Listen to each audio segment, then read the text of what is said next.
तो चलिए आज हम अरुणाचल प्रदेश की एक विधानसभा सीट नारी कोयू के राजनीतिक परिदृश्य की गहराई में चलते हैं, ये समझने के लिए कि लोकतंत्र में बदलाव की जो मशीनरी है वो आखिर काम कैसे करती है।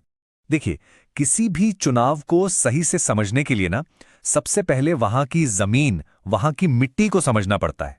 मतलब वहां की संस्कृति, वहां का भूगोल और लोगों की जो असली शिकायतें हैं उन्हें जानना जरूरी है। यही वो जमीन है जिस पर राजनीति की पूरी फसल तैयार होती है।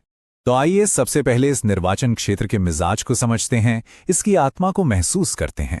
नारी कोयू एक ऐसी सीट है जो अनुसूचित जनजाति के लिए आरक्षित है। इसका सीधा मतलब है कि यहां से उम्मीदवार केवल इसी समुदाय का हो सकता है और इसलिए यहां की राजनीति और समाज पर गालो समुदाय का एक बहुत गहरा असर है, जो इस जगह की पहचान का एक अहम हिस्सा बन चुका है। और यहाँ के लोग राजनीति को कितनी गंभीरता से लेते हैं, इसका अंदाजा इसी बात से लगाइए। 2024 के चुनाव में लगभग 91% मतदान हुआ। ये कोई छोटा आंकड़ा नहीं है। ये दिखाता है कि यहाँ के मतदाता कितने जागरूक और राजनीतिक रूप से सक्रिय हैं। लेकिन सोचने वाली बात यह है कि ये 91% वोट किन मुद्दों पर डाले जाते हैं। पार्टी की बड़ी बड़ी बातों से अलग यहाँ लोगों की रोजमर्रा की चिंताएं हैं।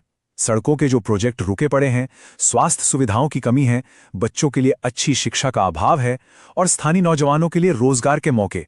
यही वो जमीनी मुद्दे हैं जो यहाँ की राजनीति की दिशा तय करते हैं। पिछली स्लाइड में हमने सड़कों की बात की और ये एक लाइन, एक सड़क का वादा, एक जीवन रेखा से इनकार, यहाँ के लोगों की भावना को बिल्कुल साफ साफ बयान करती है। देखिए, एक सड़क सिर्फ कंक्रीट का रास्ता नहीं होती, वो विकास और मौकों से जुड़ने की एक जीवन रेखा होती है, जिसका वादा अक्सर अधूरा रह जाता है। अब आते हैं इस निर्वाचन क्षेत्र के असली सियासी ड्रामे पर कि कैसे सालों तक जो स्थिरता थी वो अचानक से एकदम पलट गई। अगर हम इतिहास पर नजर डालें तो 1995 से लेकर 2009 तक ये सीट भारतीय राष्ट्रीय कांग्रेस का एक बहुत मजबूत गढ़ हुआ करती थी। हर चुनाव में जीत, कभी बहुत कम मार्जिन से तो कभी बहुत बड़े मार्जिन से। लेकिन फिर आया साल 2014 और यहाँ की राजनीतिक जमीन हमेशा के लिए बदल गई। ऐसा लगा जैसे एक युग का अंत हो रहा हो। और ये बदलाव कितना बड़ा था, ये ग्राफ साफ दिखाता है। 2009 में जहां कांग्रेस सिर्फ 742 वोटों से जीती थी, वहीं 2024 में भाजपा ने 1649 वोटों के एक बड़े अंतर से जीत हासिल की। ये सिर्फ एक हार जीत का आंकड़ा नहीं है, ये एक निर्णायक राजनीतिक बदलाव की कहानी है। इस बड़े बदलाव को पूरी तरह से समझने के लिए हमें थोड़ा और पीछे जाना होगा। आइए पिछले 7 चुनावों के इतिहास का विश्लेषण करते हैं ताकि हम उन पैटर्न्स को पकड़ सकें जिन्होंने आज के इस राजनीतिक सीन को बनाया है। ये टाइमलाइन पूरी कहानी बताती है। कांग्रेस का लंबा दबदबा, फिर 2014 में बीजेपी का आना, और यहां एक पैटर्न बहुत साफ उभर कर आता है। खास तौर पर 2019 में विपक्ष के वोटों का बंटवारा हो गया, जिसका सीधा फायदा बीजेपी को मिला।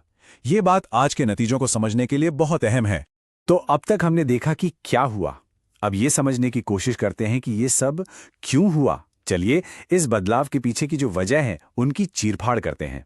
और सबसे बड़ा सवाल तो यही है कि आखिर 15 साल तक जो किला अभेद्य था वो ढह कैसे गया, इसके पीछे की वजह क्या थी। तो देखिए, इसके पीछे कोई एक कारण नहीं था, ये कई चीजों का मिला जुला असर था। बीजेपी की राष्ट्रीय लहर का असर था, विपक्ष में एकता की कमी और वोटों का बंटवारा एक बड़ी वजह बना, और साथ ही स्थानीय स्तर पर संगठन की कमजोरी। इन सबने मिलकर इस बदलाव की पटकथा लिखी। किसी भी विपक्षी दल के लिए यहाँ की स्थिति एक दो धारी तलवार जैसी है। एक तरफ उनकी ऐतिहासिक विरासत है, पुराना कैडर है, ये उनकी ताकत है, तो दूसरी तरफ सत्ता से बाहर होना और कमजोर संगठन, ये बहुत बड़ी कमजोरियां हैं। मौके जरूर हैं, लेकिन बीजेपी का बढ़ता मोमेंटम और वोटों के बंटने का खतरा भी उतना ही बड़ा है। तो हमने समस्या का विश्लेषण कर लिया, अब जरा समाधान की ओर देखते हैं। अगर किसी को यहां वापसी करनी है तो शासन यानी गवर्नेंस पर केंद्रित एक राजनीतिक रोडमैप क्या हो सकता है। इस पूरे विश्लेषण के आधार पर वापसी के लिए एक 4 सूत्रीय रणनीति साफ दिखती है। पहला, संगठन को जमीनी स्तर पर यानी बूथ लेवल पर फिर से मजबूत करना। दूसरा, जनता के जो असली मुद्दे हैं उनकी आवाज बनना। तीसरा, सरकार के खिलाफ जो भी वोट हैं उन्हें एकजुट करना। और चौथा, स्थानीय संस्कृति और विरासत से एक गहरा नाता जोड़ना। लेकिन एक अच्छी रणनीति को जमीन पर उतारने के लिए एक सही सेनापति भी तो चाहिए। मतलब एक ऐसा स्थानीय नेता जिसकी समाज में इज्जत हो, जिसका रिकॉर्ड बेदाग हो और जो आज के दौर के प्रचार के तरीकों को भी अच्छी तरह समझता हो। और जाहिर है, प्रचार का तरीका भी अब बदलना ही होगा। अब सिर्फ पारंपरिक रैलियों और बैठकों से काम नहीं चलने वाला। अब तो व्हाट्सएप ग्रुप, स्थानीय भाषा में बने वीडियो और युवा प्रचारकों के जरिए लोगों तक सीधा पहुंचना होगा। तो हमने नारी कोयू की पूरी कहानी को समझा। अब आगे की ओर देखते हैं और इस पूरे विश्लेषण के जो मुख्य बिंदु हैं उन्हें एक साथ समेटते हैं। आखिर में ये याद रखना बहुत जरूरी है कि चुनाव सिर्फ हार जीत का खेल नहीं है। ये एक परीक्षा है, सरकार के वादों की परीक्षा, जिसमें हर 5 साल में जनता अपना फैसला सुनाती है।